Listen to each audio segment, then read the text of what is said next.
கடலூர் மாவட்டம் பரங்கிப்பேட்டை அடுத்த முட்லூர் அருகே உள்ள ஆதிவராகநல்லூரில் பயணிகளை பாதுகாப்பாக நிறுத்தி ஏற்றுவதற்காக போக்குவரத்து துறையினர் சாலையில் இரும்பு பேரிகார்டு அமைத்திருந்தனர்.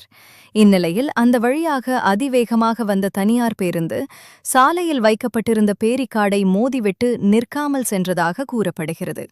பேருந்து மோதிய வேகத்தில் இரும்பு பேரிகார்டு தூக்கி வீசப்பட்டதில் அருகில் நின்றிருந்த பொதுமக்கள் அதிர்ஷ்டவசமாக உயிர் தப்பினர்.